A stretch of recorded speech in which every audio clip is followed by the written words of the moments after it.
So I'm sitting here with Duncan. I'm actually not sitting here with him, but he's miles away in Denver. But that does not change the fact that tonight I think blew both of our minds. I mean, look, like we're gonna cover the majority of the show that happened tonight on this week's Oh No Wrestling, but we got to talk about what we just witnessed in the last 30 minutes of that of Raw tonight. Exactly. It's late at night. It's Monday night. It's after Raw. It's 11:30 right now. We've had 30 minutes to digest exactly what just happened. But I don't know that I still have digested what's happened. I haven't either. The only thing that we know for certain is that we have crowned a new Universal Champion in the form of Kevin Owens, and I know that both of us could not be happier. I am so thrilled. I sort of called it. No, you 100. I think you did call it in the most non-committal of calling it way. Yeah, I think yes, exactly. I think that's a good way to put it. I don't think anyone could have called it the way that it happened. We wanted it. Like when we were like, well, who do you want to win? Well, obviously KO you want to win. It's like, but that's probably not going to happen. No, there's no way in hell that happens. No. And what's even more shocking than the fact that Kevin Owens is our new Universal Champion is the way that it happened. Out of nowhere.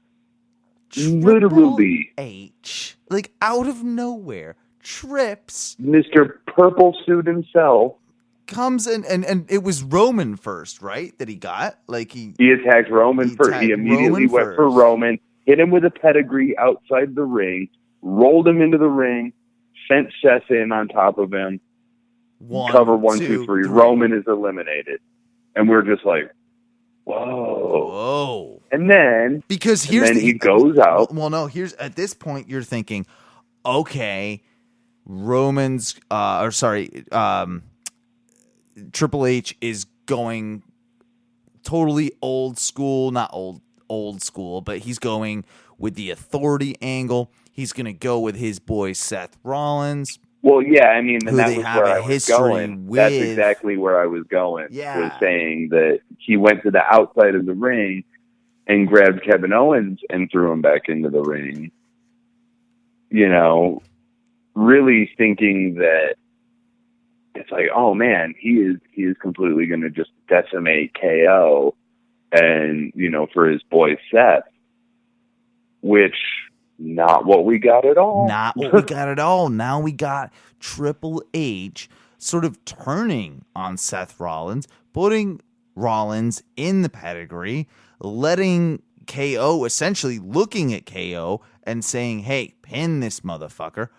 Without saying anything. Without saying a word.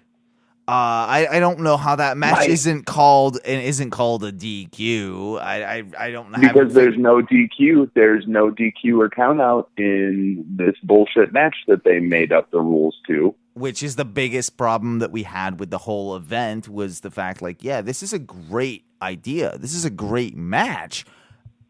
But why would you not explain the stipulations? Why wouldn't you say that it's a fatal 4-way elimination match? Yeah. Because I don't remember that being discussed until the match was going on. I could be wrong, but I don't think so. They might have used the term elimination match at some point. I feel like they did. I feel like they maybe mentioned it during tonight's Raw, but I don't feel like they mentioned it at all last week when they were hyping it up. They certainly didn't do a good job of hyping the fact that this was not a stereotypical 4-way match, because that's what I think all of us thought. Right. This is just going to be, a 4-way match. It's going to be a fatal 4-way. One guy gets that random pin that wins the match. That's That's kind of what I was expecting. I did not. That's what I was expecting too. I had no clue that this was going to be the case, and I don't think until until the match, during the match, we didn't know. Okay. No, we We had no idea. And what was funny is the only one that like really lost clean, if you really think about it, Is Big Cass? Is Big Cass. Yeah. That's a good way to look at it. So like it just made him look better. Oh, I thought he looked like a goddamn giant and superstar tonight. I mean, going toe to toe with Roman like that. Like him and Roman need a feud. Yeah. He looked like he belonged in that match. And that's having the part that I'm sorry, I'm so excited, but having Enzo come out, you know, at the beginning, like he should do, like we're expecting him to do, but having Enzo come out, and Enzo was not his usual Enzo. Enzo was like pissed. Enzo was like, all right, here we go, my boy Big Cass is gonna fucking he was do fired up. He was fired up, and it was really cool to see that side of him too. So I'm perfectly okay with the way the match happened. Like, and I'm okay with Triple H doing what he did. I mean, I like how they did that because as I said to you in our chats back and forth, I was just like I'm super happy. And you're completely flabbergasted. I'm like, what? Wait. They got us, man. They got us. Oh, they got us good. They really did. Now, yeah. What the hell does this mean going forward? We've got KO as our Universal Champ. Who becomes the number one contender? Is he just going to become a fleeting champion that's over in, a month? I hope not. I think that I you know what? Given the way tonight played out, I kind of don't think that that's what's going to happen. I feel like what's more likely is that he is sort of like, dude, KO can carry it for a little while. Oh, he deserves. Like we know that, like. Well, I mean, that aside, like, because that's really kind of an opinion-based thing. Like, I think he deserves it too. Other people don't. So, you know what I mean? Like, it's not... Right. That's kind of subjective. He can carry it because I feel like... And this is where I kind of wonder what's going to happen with AJ and Dean, because AJ needs to take that belt as well. I just wonder if they're going to have two heel champions. Yeah, two heel champions at the same time sounds. Just the idea of it is a little crazy. I mean, it is and it's not. It's a little crazy. It sets up another Cena run with the belt down the line. Do you know what I mean? Sets up another Cena run down the line. It also sets up like Roman down the line. The thing. Well, not even that. Like, I'm not even thinking about individual. I'm not even talking about individuals. I'm talking about it sets up for the next 6 months to be dominated by bad guys. Where does Triple H fit into this picture? That is the biggest question to me, and I think that's what we need to be discussing. I kind of think that this whole thing is going to turn a little bit into, and you said it best in our just text, in the last half hour, NXT Invasion. I think that there's some sort of truth to that. I think that he's looking at it essentially an angle here that we can have Triple H trying to establish NXT's dominance over the WWE, or certainly trying to say, like it's a worthy competitor to the WWE, or I don't know if that's how they're going to do it, or if it's going to be, because if you look at the way Stephanie and Nick were reacting at the end of the show, like it makes you feel like Triple H and Stephanie are not in cahoots on this one. No, it quite the contrary, honestly. Like it was very much like he looked at Mick and he kind of snubbed Mick, and then sort of just kind of purposely didn't pretended his wife wasn't there type thing. Is what it seemed like to me.